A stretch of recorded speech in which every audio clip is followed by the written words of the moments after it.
Hey, when I woke up this morning, I swore it was Tuesday, but it still feels like a Monday, bro. Um, that's because you didn't get your daily dose of your vitamins, bro. You got to get something going early in the morning, man. You'll feel better. What Trust would me. you recommend? I don't know, bro. Like maybe just try to get a brisk walking in the morning or something. I don't know. I know that whenever I get up and try to get my blood flowing early, my days tend to usually go better. That's true. That's true. And I haven't had breakfast yet, so Well, yeah, well that'll do it. I'm guessing I probably should just forget breakfast and go to lunch after the show. Maybe. You probably gonna have to, bro. Yeah, it's probably the best move. Okay. All right then. Well, I guess we'll get started because my stomach is like, "Hey fool," so we'll get started so it won't make as much noise. All right, bro.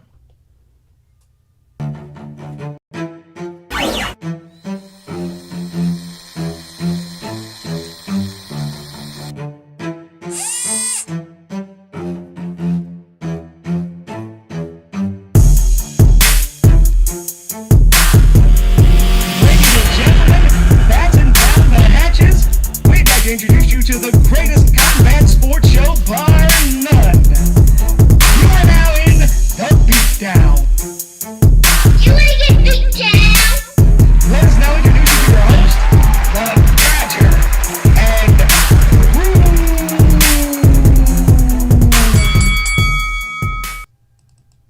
Hey, it is Tuesday morning. Tuesday morning.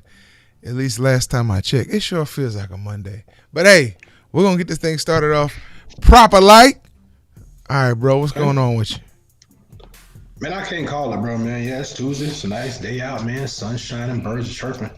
Well, Um, but I'm a little concerned here, bro. I want to talk about something in regards to combat sports, boxing in particular. But if we got any other informalities that we want to get out of the way, want to make the people laugh, or just add something to the conversation that's not combat sports as we start this show, feel free to do so. No, I just had two call outs, which I thought were interesting. Really? Yeah. Well, do tell, my friend. Conor McGregor calling out Kamaru Usman. That was that real? Yeah, it was real. From my understanding. Okay, all right. And you know what? That's my disconnection because I don't think there's a chance in hell he could beat that dude. So even if he there's was not. serious, I probably wouldn't have took him serious. Right. So that's why I was like, was that real? But okay, I did see it, but I didn't know if it was a real thing or not. Well, as we know, Conor's calling out everybody. But yeah, that was real. And Okay. I'm like, bro, you might want to save that one. That's like saying, please come over here and beat my behind. And you putting it lightly.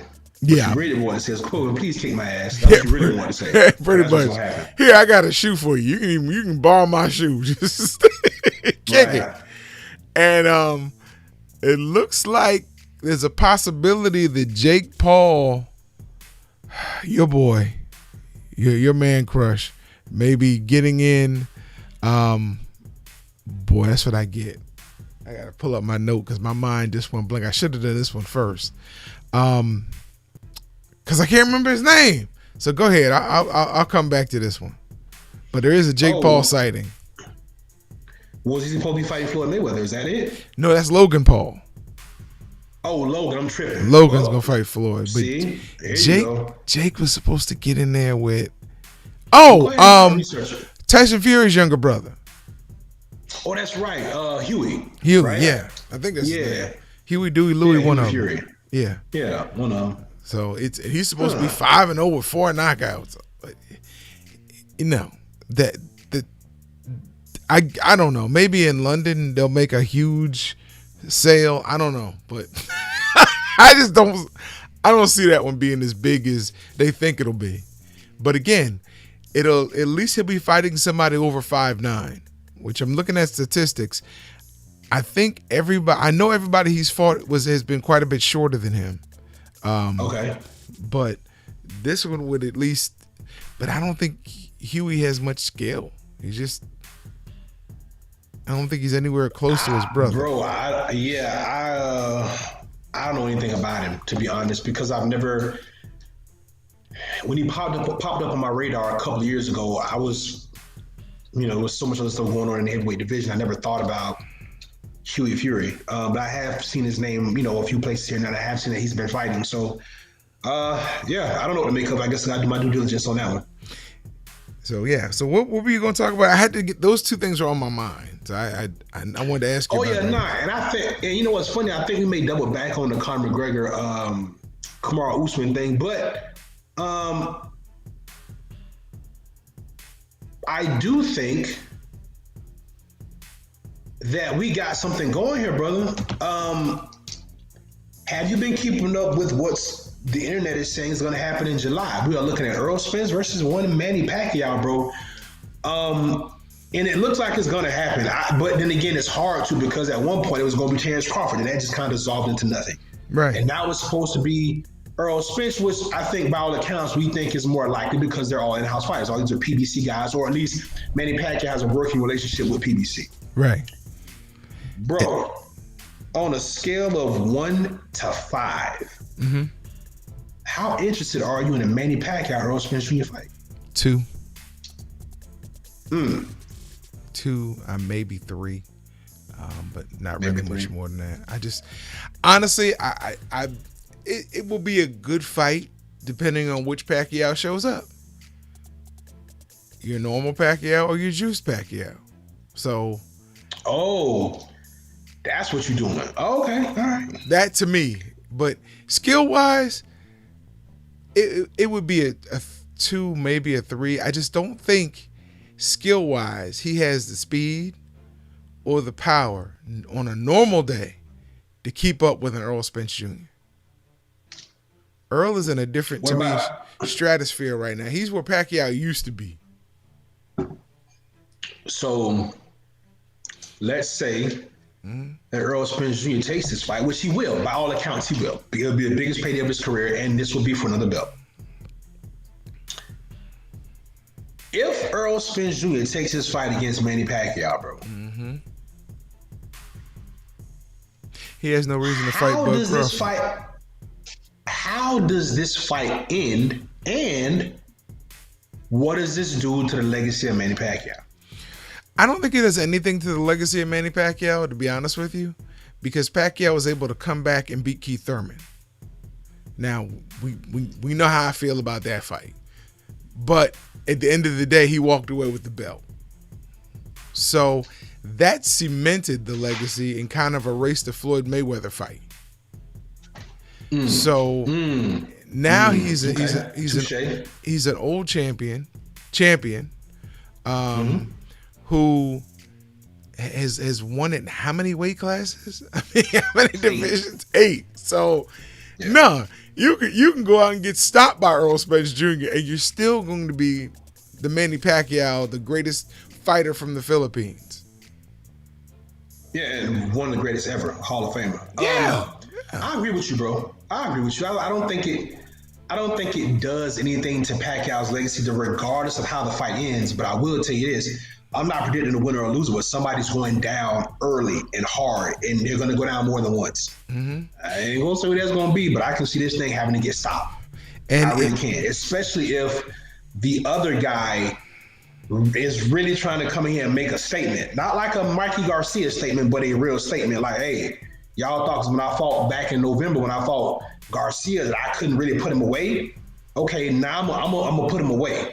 Yeah. So I think if we get that kind of guy, then yeah, this fight doesn't make it to the cards at all. And it doesn't do much for Errol Spence. Well, I think it does. Here's why I disagree with you here. Errol Spence has only beaten one great fighter. Kell Brook? Sean Porter. So because of that, he still needs those names on the resume. I just don't. So even though this is a diminished, even though we know this is a fight that schematically probably could never happen because it's such a big age gap, but this is the proverbial scalp that Errol Spence would need on his mantle to further enhance his legacy, because there are not many great fighters out there. He's not going to fight Keith Thurman. He's already said that. So if the only 2 fighters you've beaten are Sean Porter and Danny Garcia, and I guess I could put Danny Garcia in that great category, even though I'm a little hesitant on that. Then you need another name.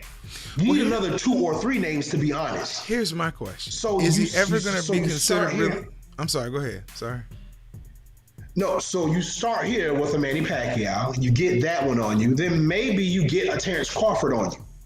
And then you move up to 154 because to be an all-time great, right, you got to kind of do it in more than one weight class. So now you got to go to 54 and make some noise. Well, did Marvin have to do it in more than one weight class? No, but then between Marvin and most of the guys, he fought 4 other Hall of Famers. Tommy, and those guys did multiple weight classes. Okay. Duran, yeah. I just wonder if Earl Spence is ever going to be considered great if he does not fight a Keith Thurman. Or a Terrence Crawford. It's going to be hard because because like you always say, but I think we both agree on this when we were talking about NFL and how the how we view the Hall of Fame thing, right? Well, the first question is, were you the best player of your generation? Right. If that answer is no, then you can't be a Hall of Famer, right? So it's the same thing here. If you don't fight those other greats, and by the way, all of you guys kind of need each other, because I don't think we can put Keith Thurman in as all-time great, even though he had 2 belts.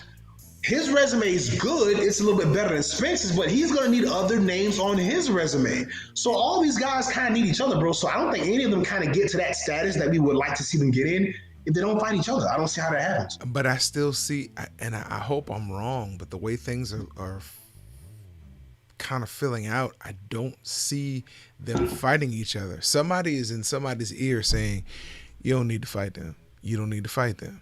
It'll be easier for you and smoother for you if you fight. You know, if you beat Bud Crawford, that's all you need on your resume, Earl. That's all you need. And vice versa. If you beat Earl Spence Jr., that's all you need on your resume, Bud. That's it. And then you can move up if you want to. And you got now Sean Porter's the litmus test, who is lost to a lot of these guys. Who was lost to, he lost to Keith. He beat Danny, but I still don't consider Danny great.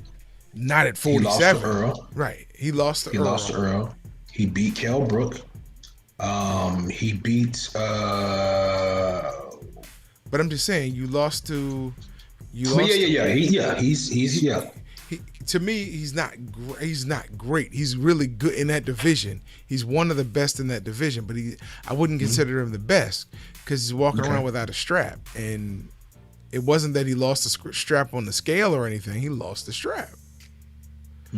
So he's good for that division, but it's a hard time giving him saying he's part of the litmus test.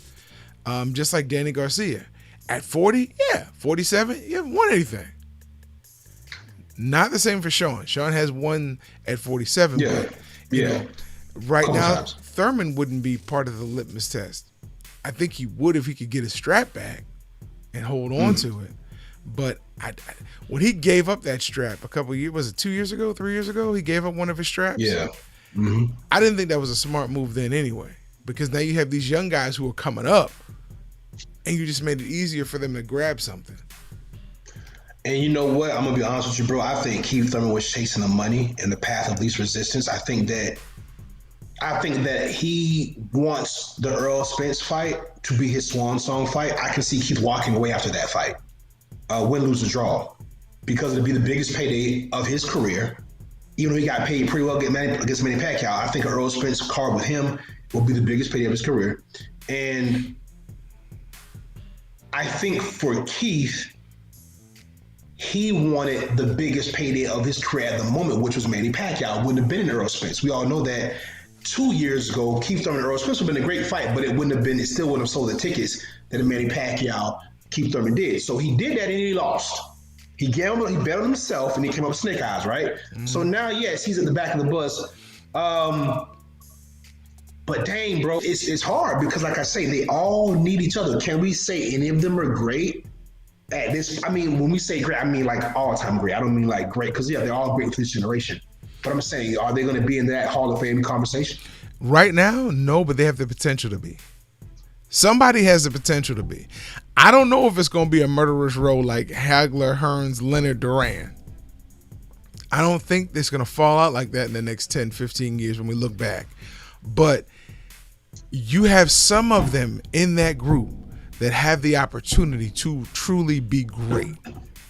And right now it looks like Spence and Crawford have that. Because how much damage you think they're going to do at 54? Not much. Right. So this is their class. This is, and I think Earl Spence realizes that, and he's like, I don't need Crawford yet. You said it a while ago. Hashtag watch the pod. He's going to fight him when he needs to fight him. If he needs to fight him. Because he knows Bud's not going anywhere. Right. Bud will hold on to his title. Maybe if Earl can't grab the last one, Bud will grab the last one, and there'll be 2 titles apiece, 2 major titles apiece in that division. And that's kind of what they'll run head to head for the next few years until they need to fight. Bud wants to fight now, in my opinion. Bud wants it now because Bud wants the legitimacy that Earl Spence Jr. has. Every time you see a Bud promo, they're running the same promos. They're still going back to his childhood when his mom's like, well, you know, nobody can whip him on the street and da-da-da-da. They're running the same promos. Earl Spence Jr. is way beyond that. They're running the promos of him beating Danny Garcia. They're running the promos of him, it's like he's considered the champion at 147 and Bud has a strap. Now, people on the inside, like you and I, recognize the reality of that. That's not exactly so. But when you look at the casual, and you can tell the casual by the promos they run, the casual looks at, Bud Crawford like, man, he's a great fighter. But when's he going to fight the champ? That's just my take on it, bro. No, I'm in agreement with you, bro. We're not separated on this by much at all. I just, when I saw the thread come out, Pacquiao Spence, I was like, now what are the odds? Because we were just talking about this a couple weeks ago, Pacquiao Crawford, which I think both of us were kind of, man, whatever at this point, just somebody fight somebody. Right. But we kind of knew that probably because of the relationship with Top Rank and Bob, we just kind of knew that wasn't going to probably go out like that. But yeah, man, I don't know. So we'll see what's up. I know I definitely keep my own threads and the conversations and see what happens. But if we get treated to that in July, it'll be a good Independence Day, I guess. It will be a good fight. It would be a real good fight. I would love to see that on Independence Day. It's going to be in Texas. So, it would be a good 4th of July because ain't no football on. You got baseball, basketball will be done. Yeah, this would be prime time. It'll be a good thing to try to compete with the UFC and the other fight leagues, and I think it would be a really good Independence Day weekend fight. Yeah. Not really competing with much but barbecues and alcohol. And you could do that while you watch the fight. So there you go. That sounds like a good way to spend it to me, bro. So have you been keeping up or have you saw what's happening with Ryan Garcia? You didn't get a chance to talk about it yesterday, but I wanted to ask you. Not closely. Okay, so Ryan Garcia pulled out of his fight with Javier Fortuna last week. That's okay. Last Thursday. Yeah, he came out and said that, he's going through some things, he needs to, get his mental health together, mental health issues. So now the Javier Fortuna fight is scrapped. Javier Fortuna does not have a dance partner, so naturally he should probably be looking at the win of Linares Haney because that's probably how this whole mini tournament was going to work out anyway. Bro, deep down inside, how you feel about this? Listen, I come up during a time you would have never heard this at any point in the 70s, 80s, and even the 90s. You would have never heard this. 2000s. Somebody said, I need to get my mental health together. Well, give up the strap.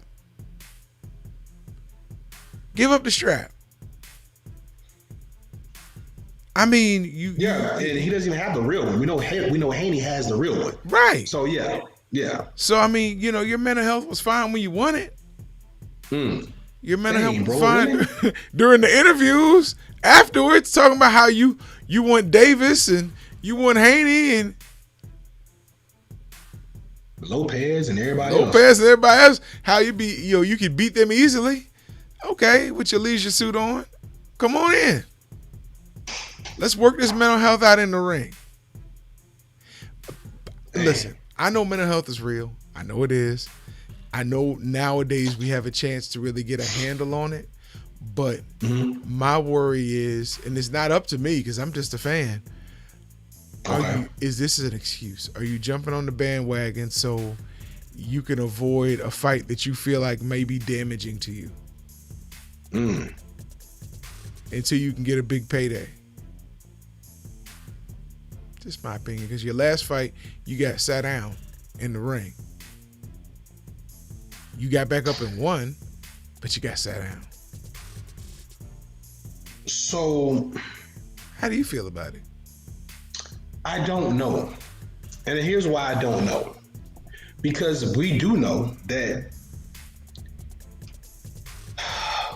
we are more aware, we're all more conscious, like you said, mental health. We also know that people can take advantage of certain situations. This happens in all facets of life, right? I don't know the kid enough to know whether he's sincere or not. And only because of that, I can't make a judgment on it.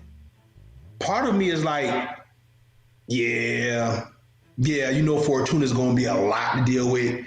And you probably need a little more time, or if not even that, you maybe don't even really want to fight. Maybe you can sit back, like you said, and cherry pick and say, you know what? Why fight Fortuna if I don't have to? I got the belt.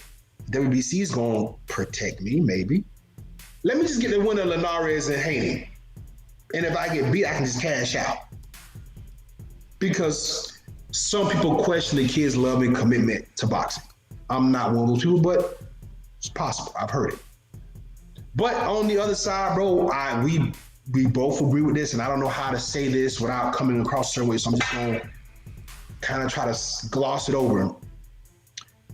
The younger generation has a lot of different variables, a lot of different things to deal with that we didn't have to deal with.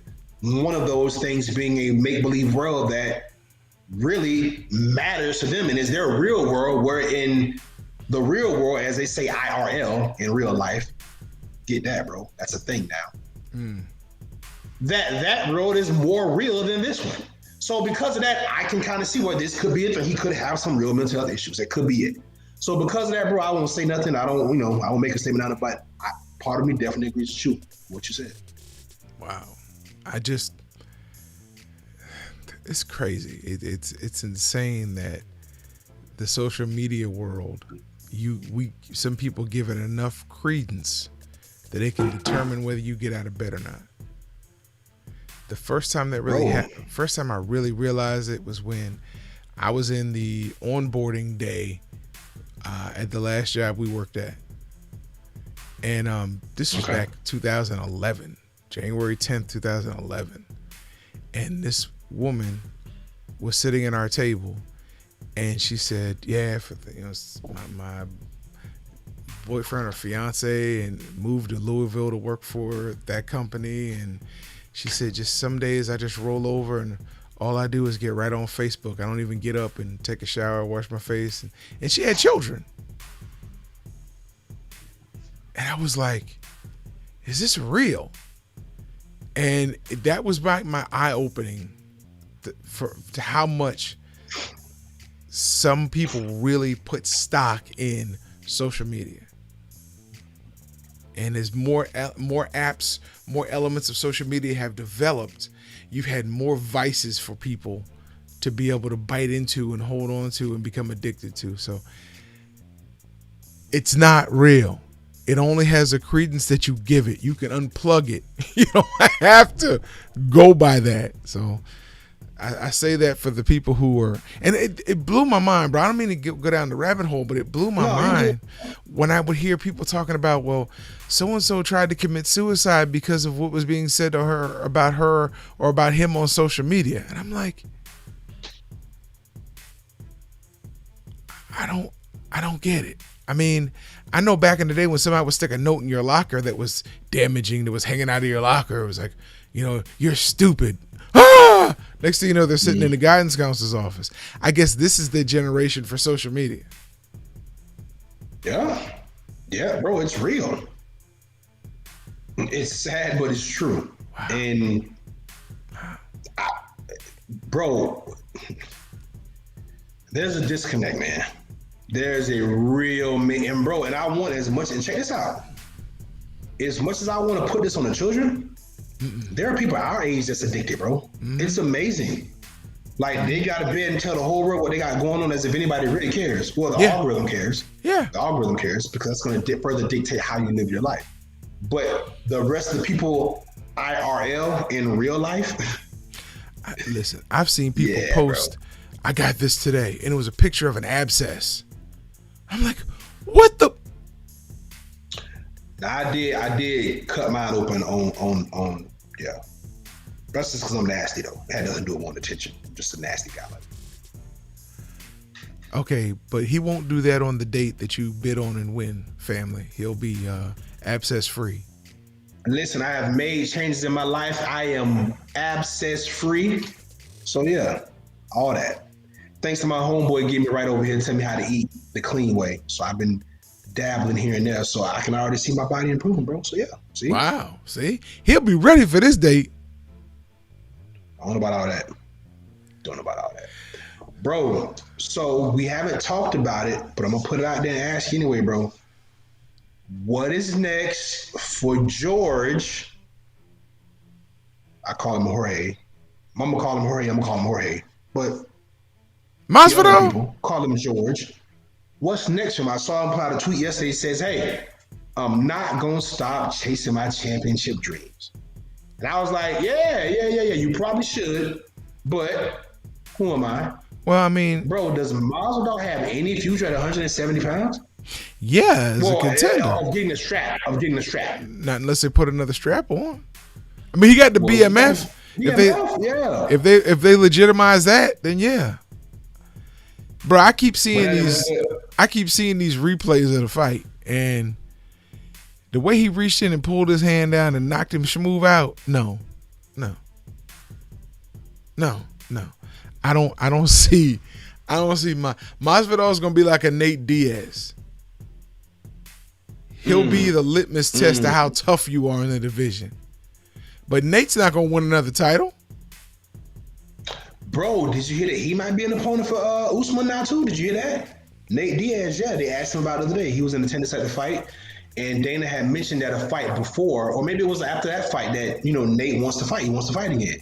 Listen. And one of the journalists floated the name out there to Usman, and he was like, I mean, if Nate wants to get in with this African lion, he is more than welcome to. He left it at that. He has to find anybody who he can build up to look like they're a true contender. Anybody, because people eventually are going to start looking and seeing through these promos.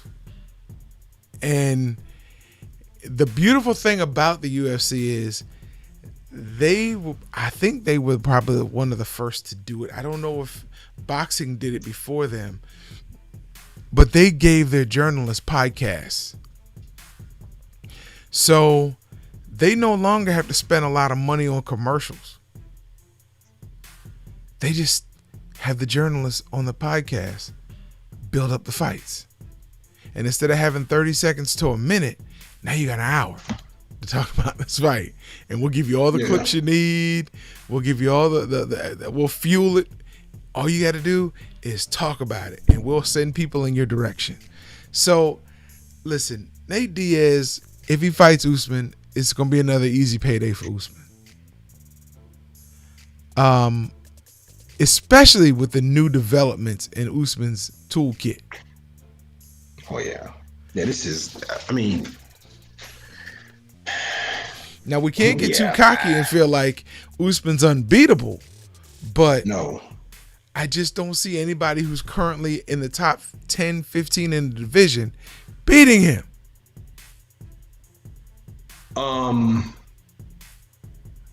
The only reason why I was about to mention that about Nate is because skill set, right? Yeah. I felt the same way about Masvidal because the styles make fights stylistically. That don't mean that he's going to win, but stylistically, he probably has a better chance of someone that can't do those things, right? Nate Diaz, the same thing. We know what the Diaz brothers are, and athletic, and twitchy, and quick, and fast. They're none of that. You're gonna need all that for Usman. So yeah, I just don't see how that's a good matchup at all. The only thing that he has is his kicks. But then again, Trevor Whitman will probably help Usman develop a technique to use that. Next thing you know, you'll see Usman throwing, wheel kicks and round kicks. Hey, what's next? What's next? A jump, spin, back round, turn, pike. Yeah. Side kick. Yeah. And it's funny because we don't talk about his trainer enough, but I think looking at let's do it. Looking at Usman and Namajunas, I think Trevor Whitman is fastly becoming the Justin Gaethje. He didn't. We all know he wasn't confident going into that Khabib fight. No, he didn't Justin look Gaethje like the against same. anybody else. Yeah, Justin Gaethje against anybody else. I like Gaethje. And I can't wait to see Gaethje versus Chandler because I see Chandler winning this next fight. Yes, sir. And getting the title. Bro. Let's not get too fast, bro. Charles Oliveira. We've seen Charles. Bro, he was gone for how long? Yeah. And he comes right back and just pick, bro. It's not gonna be an easy fight. You gotta beat Chandler. It's gonna be a good one. Oh yeah, it's gonna be a good one. But you gotta beat Chandler for me to go, okay. And it's not that Chandler's the greatest guy, but just something about Michael Chandler. He can't make any mistakes against Oliveira, bro. He can't make any mistakes. So, and vice versa. Well, but Oliveira's going to be, he's not the attack dog that Michael Chandler is. Michael Chandler's a caged animal. Yeah. But it was controlled fury in the last fight. Yes, it was. And it was good till it wasn't. When you got somebody squatting in front of you, punching you in the face. Literally. Squatting in front of you, punching you in the face. Yeah. But Gaethje versus either one of those is a great fight. And that could give Trevor Whitman his third champion. Because Zhang Weilei's coming back. She'll come back and challenge Rose Namajunas. I don't know if she'll get the first fight, but she's coming back. And I watched the breakdown of that fight, bro, and just the way Rose used her hips and her knees when she was coming in throwing feints. So Zhang Weili never saw anything above a body kick coming. Yeah, that's why I said she pulled her hands, bro. Like you could see that slight hesitation when she did that, and that was all the window she needed, bro, to get that easy button. It was beautiful. That was not a mistake. That was not a freak accident. That was planned. Right. That round that was executed perfectly. Beautiful, bro. And people start thinking, okay, Rose is, Muay Thai. She's an expert in Muay Thai. But they forget that her background started out in Taekwondo. This explains the hand speed and the feet. Because there's more boxing having gone through Taekwondo, there's more boxing in Taekwondo than in any other art form besides boxing. Right. Because when you start looking at your hands and your feet, you use the same hip movement pretty much. Setting it up. I mean, obviously your hips expand when you throw a round kick or a front kick or a side kick, but it's the same foot movement. It's the same balance. So it explains that. But Rose, man, I would still like to see Rose get in a boxing match. I would love to see her in a boxing match. I think it would be phenomenal. But you'd have to remind her. Go ahead. Yeah, you can't kick. Can't throw no kicks, Rose. Yeah. Yeah, bro. I mean, I really maybe we can get on that on the Let's Refine show on Thursday. I want to take a little time to talk about Trevor Whitman, bro. I think we can do like a little slight resume rundown between Usman, Thug Rose, and Gaethje, and kind of look at, bro, he is, Gaethje get a belt again, and you got 3 belt holders in the UFC. We're talking about probably one of the best coaches in all of combat sports, bro. No trainer that I know of in recent memory in boxing has ever had 3 world champions, has they? Yes, he did. What's my boy name? Derrick James. Yeah. He had Earl, he had Charlo, and he had Rob Brant. Even though Rob Brant lost his next fight after he won the belt, but at one point he did have 3 champions. Yeah. He did. Okay. Yeah. And I'm trying to think back to the early days with Pat Miletich, because everybody was coming out of the Miletich fighting system. And then you had the Lions Den with Frank Shamrock. Oh, yeah. Who had pretty dominant. Yeah, I mean, Tito Ortiz kind of shut that down, but they were dominant. I mean, you just start thinking back. There's always been a system that cycled fighters through. Not so much right now, except for and here now you got USPN talking about the Black Zillions, which is now what, Sanford MMA, right? Yeah. And they were talking about why they lose that trade, change that name, because there were some people from the Black Zillions or Sanford MMA in PFL was talking about it. Man, look, Trevor Whitman though, because is he out of that, Jim? I don't know, bro. I don't know. I don't think so, but I have to research it. I'm not sure. Because it's interesting that there was no issue with Usman when he fought Burns aligning with Trevor Whitman. And he still is in contact with your dude out of Sanford MMA. Yeah. But Henry Hoof.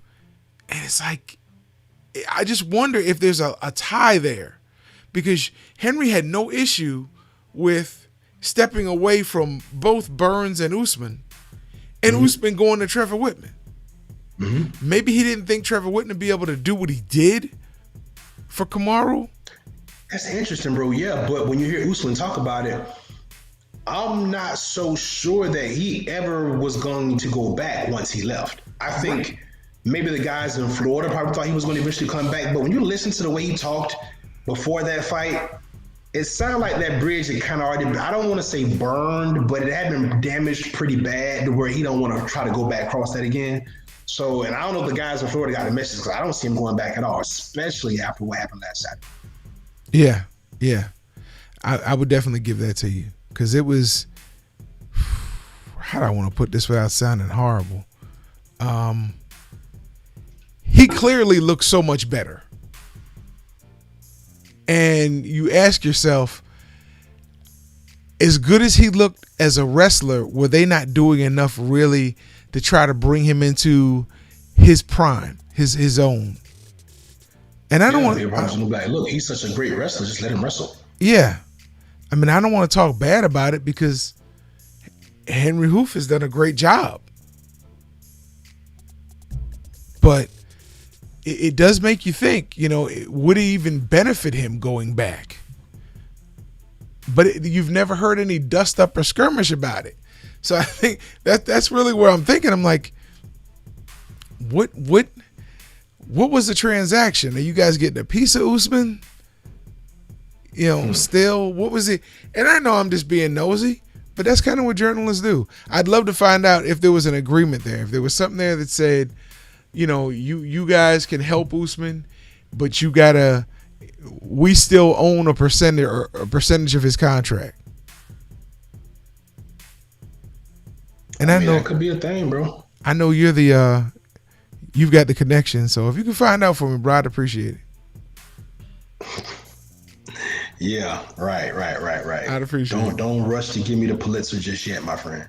On MMA, bro, they've asked Valentino if she wants to go up and fight Amanda Nunes. Have you heard about that? I mean, what's left for either one of them? I think we both have kind of both said that the only other person that could probably be a threat, it's it's probably not gonna happen. So if that's what we're talking about, then who's left, bro? Yeah. She's not ruling it out, but she didn't say yes either. Well, yeah, and she shouldn't because she's already fought her twice. And I think that where she stands is almost as if, yeah, she beat me, but I feel like we're on equal footing. I've been just as dominant since I've lost to her.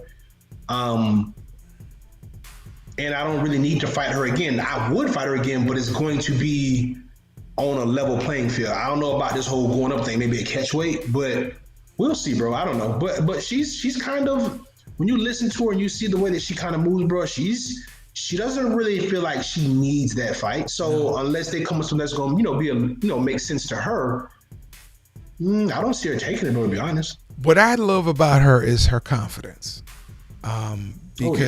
Because of her confidence, she realizes that she can stay there until she retires and be dominant in that division. Nunes needs her to come up a lot more than she needs Nunes to come down. Yeah, because Nunes is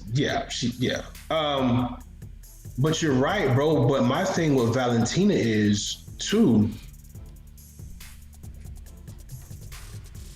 she has a real legitimate case, bro. Nunes never stopped her. Both fights went to the cards. The second fight I thought was a little closer than the first one, but she didn't stop her. How many women has Amanda fought in a recent memory that she hasn't stopped? I think she stopped everyone. She stopped like the last 6 or 7 people, right? It's crazy. Holly Holmes went the distance. She beat her up real bad. Holly did survive. She was a bloody mess, but she did survive, yes. But yeah, so I mean, yeah. So Valentina, because of that, yeah, I think they, like you said, they would definitely need her more. Yeah. And I don't see Amanda cutting weight to come down. What's home? Because she don't have to either. I mean, Valentina's what, 126? Yeah, 25, something like 25. that. 30, so, like that. And I was going to say, the catch weight I think would be 30, 32. I don't see Amanda doing that. I don't. Right. Like you said, she might not feel like she has to. She's got 2 belts. I'm the A side. And Valentina, I can see her saying, cheers to you.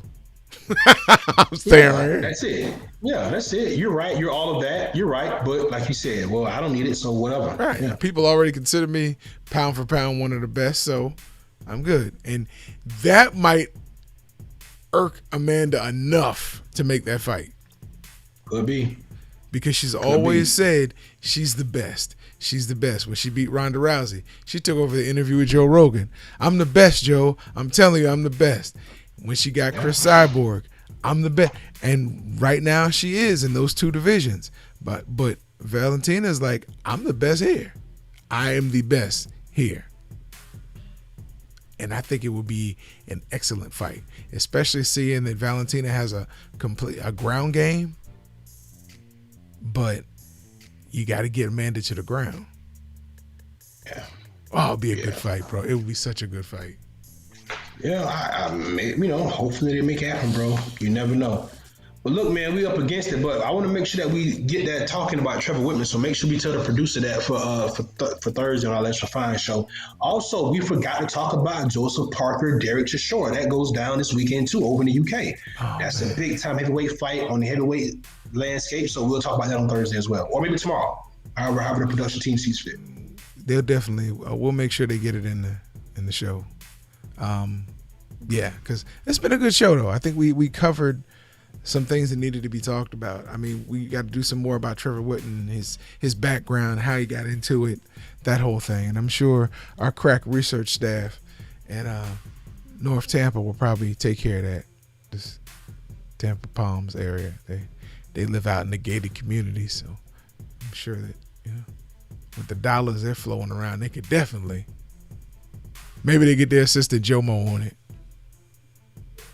We'll see. Anything's possible. Bro, yeah, because I think I don't think there's a fight tomorrow. Well, we'll talk about it on our more refined show. Rug fights Wednesday. We gotta make sure we talk about that too.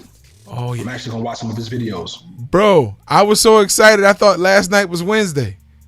I had a meeting, and after the meeting, I go running out, and I turn on TNT, and I'm like, "Where's ONE FC?" And I realized, stupid is Monday. I'm like, So yeah, I want you to get your days together, bro. You've been trying to figure out for the past 2. It's been rough, bro. It's been rough. It's been rough. I think I need to make sure I eat some breakfast in the morning because it's been rough. That'll help, bro. That'll help. I'm getting ready to go into my fast coming up soon. So we got to figure this all out. I've been trying some things out because a lot of times I just go into a fast. I just jump in it. And 5 days in, I'm like, oh, man, I should have done this differently. But I'm committed. So when I when I get into a type of fast, I stick to that type of fast. Even if it's wrong, but I stick to it, pray through it, and then when I'm done, it's time to find a buffet. But I haven't because of Corona, so. A man of conviction, bro. Somewhat, yeah. I guess it's better than being a man who's convicted. Yeah, definitely. Bro, I saw an interview on Drink Champs, and I can't believe this got through me. I hadn't seen it. DMX 2 months ago. Yeah, yep. Oh, man, I was watching it last night, and that's why it was hard to fall asleep because I wanted to see the whole thing, and it was getting good. I didn't like the way Nori handled the interview because it was constantly trying to make it about him and DMX when he'd ask a specific question. And I was like, no, bro, you're chiming in way too much. It was the first hour was just him just and I'm like, bro, let the interview flow. Listen, that's the story of Drink Champs, bro. That's why you have to drink to watch it. But yeah, Nori is annoying, but you get so many gems from those raw conversations that those guys have because they have a relationship and a bond that you would never get in front of a BET camera or MTV camera or any of the major media outlets. And we're starting to figure that out amongst the culture, bro. Start watching I Am Athlete, bro. You're gonna like that too. You're gonna really like that. I Am Athlete, okay. Who hosts that? That's the Brandon Marshall podcast. Oh, yeah. Channing Crowder, Fred Taylor, and Chad Johnson. Yep. I've seen that. It's interesting. Good show. Very good show. Every week it's a good show. I remember watching it when I heard Chad talk about he lived at the stadium for 2 years. And all this was true. Yeah. And I remember when they did the Hard Knocks on the Bengals, he actually was sleeping at a facility. So that was true. That's insane. Smart, but insane. He's like, why pay for an apartment or a house when I'm only going to be here a couple months out the year? And when I'm here all the time anyway. Right. Yeah, and they're like, well, I'm going home. Well, I'm already home. See y'all later. Lock up when you leave. Hey, man, some of these athletes have a different way of thinking and discipline, bro, that only some of us could capture in our everyday lives, bro. We'd be better people, bro. That type of commitment, Floyd Mayweather's commitment to his body, bro. Some of these athletes have special triggers that if we could kind of tap into as people, pretty dope, man. Do you think the Mayweather-Logan Paul fight even should exist, bro? Yeah. So man, can make your money. I don't care. Listen, I don't care. I don't have enough cares to give, bro, at this point. How big is Logan Paul? And unfortunately, bro, it's too late. It's out of our hands. The world wants to see it. Probably about he's definitely 200 pounds, isn't he? He's over 200 pounds because he's bigger than Jake. Yeah. Well, he fights at what?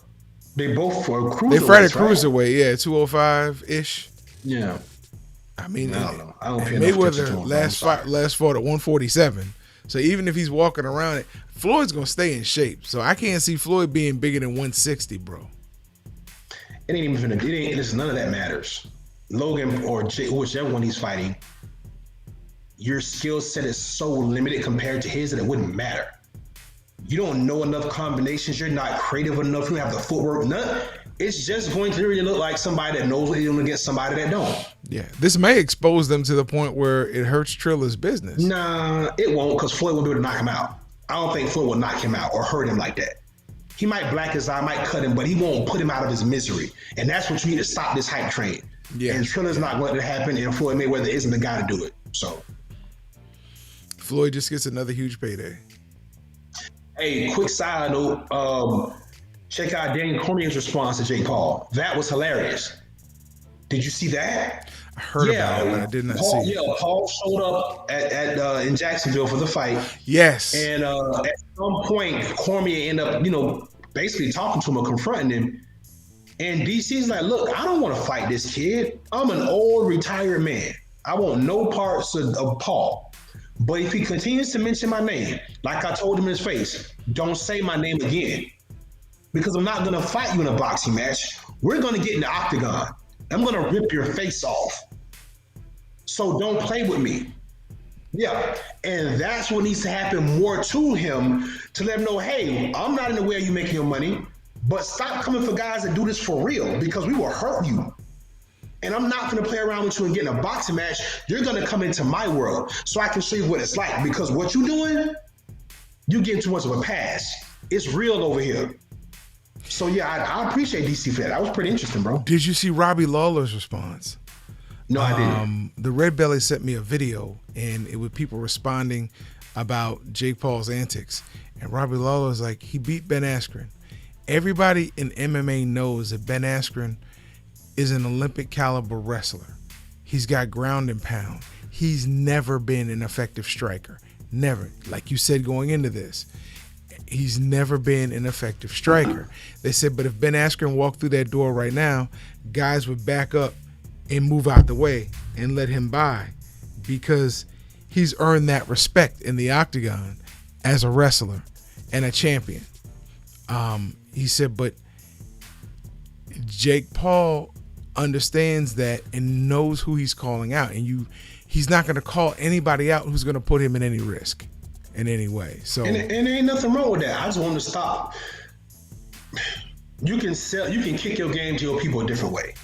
And I ain't got no problem with Jake Paul. Keep making your money, bro, and keep putting on good and entertaining cards, because I want to hear Snoop, and I want to hear Oscar, and I want to make Al. I like Al Bernstein being uncomfortable amongst all the weed, so I'm here for all that. So keep making interesting fights, bro. I'm not against you getting your money, but stop pretending like you do this on a different level, because you really don't, bro. That's all. Well, he's gonna ride that hype train, and he's making the everyday couch. You know what I'm trying to say without saying it. Couch guy feel like they could get in and do this, and that's why they're supporting him. Look, he's knocking off real athletes. You beat Nate Robinson. You beat that was Logan who beat the other internet guy from London. And now you've beaten Ben Askren. KSI, right. And now you've beaten Ben Askren. So whoopee for you. But you don't want anybody who's had any boxing experience for the most part. So it'd be interesting to see. He's not going to. They even mentioned him with Conor, and I'm like, Conor's $170, $180. Yeah. And I think Conor would give him a good fight but I think eventually, whoever's training Jake will teach him how to lean on people when he's got a weight advantage. And he's taller than Conor. I don't know if he'd beat Conor, but I don't know if Conor could really beat him in a boxing match either. Yeah, because you can only use your hands. You can't grab. You can't, do anything that would help you impose your will, so to speak. So yeah, it will just become a chess match. And the kid, listen. One thing about him now, he's sparring and being trained by real fighters. He just sparred Jean Pascal, who's the current WBC light heavyweight champ. He's training with Jalen Love. He's training with some of these guys out of TNT Gym. So, and he's trained by Milton LaCroix, somebody that we know personally. So he has enough people that really know and are in the sport of boxing. So he has a specific skill set. He has a skill, but it is a very limited skill, and it's not a skill that is comparable to professionals. How did Milton get that gig? That's what I want to know. I don't know, but Milton's been with them for years now. He's been with Paul since the beginning. Like, this wasn't, I think he was the one that introduced him into boxing, honestly, bro. Okay. Yeah, Milton's been out there for a few years, bro. Yeah. Go Milton. He ain't coming to Tampa no more, but go Milton. Hey, shout out to my mom, my wife, my daughter. Shout out to the Red Belly. Shout out to Miss Darlene. Shout out to Alex DeGracia. Shout out to Fighter Share Nation. Everybody who supports us, watches us, we appreciate it. We would not be able to do this without y'all, so we thank you so much for that. And shout out to Audrey Brown, who's still healing. All right, bro. Yeah, but we want to thank everybody for tuning in with us today, man. I'm gonna take up a couple of minutes. Yeah, I normally don't do this at the end of the show, but it's one thing in particular that really wrestling I want to talk about it. But before I do that, man, 40 years ago today, the New York Giants drafted who? Lawrence Taylor, University of North Carolina. I bet you don't remember that, bro. 40 years ago? 40 years ago today, man. 40 years. Boy, you getting old. It's been that long, man. Wow. Hey, we all are every day. We all do. Rest in peace to 19-year-old Jordanian Rashid Al-Sawasat. I hope I didn't mispronounce your name. Young man died over the weekend from a youth boxing tournament held in Poland. This sport you don't play, man. It's so sad to see babies taken away, but you know, it's an inherent risk. Hopefully, you know, his parents will find some solace or whatever, man. But that's heart-wrenching and heartbreaking. But another special rest in peace, and this is why I want to take a couple minutes, to Geno Hayes. A lot of people don't remember Geno Hayes because he was just a solid football player. He was a standout high school football player up in North Florida, Madison County, if I'm not mistaken. Went to Florida State, was a standout player there, and then came to the Bucks and had a decent, solid career. But for those that don't know, Geno Hayes had been in hospice for quite some time. He died the other day due to liver failure at 33 years old. Man, that is way too freaking young. And listen, a specimen of an athlete, people. So listen, when I say check in with your people every day, man, when I say tap in with people, do that, because even the best of us, the biggest of us, the strongest of us, sometimes when it's our time, it's just our time. And it's heartbreaking because I remember watching Geno Hayes. I'm not too much older than him, so I remember his whole arc coming out of Florida State. And then when he got to the Bucks, and you know how he worked his way up into the starting role and was a good player for a few years for the Bucks. And it's just sad to see that, man. So I want to just, you know, give those two young men their proper respect. But Geno Hayes, man, that's tough. And, you know, being here in Tampa and watching, you know, him play not only locally with Florida State, but also for the Buccaneers, and bumping into him just a couple times around town, it's so sad to see that, man. And money can't buy everything. So that's all I want to leave y'all with today, man. Sorry for the sad note, but we'll be with y'all tomorrow, man, on a more refined show. We'll be a little more upbeat. Until then, we'll see y'all. Fight Us Nation. We appreciate y'all for rocking with us. Spread the love. We out here. We'll see y'all tomorrow, same time. Peace.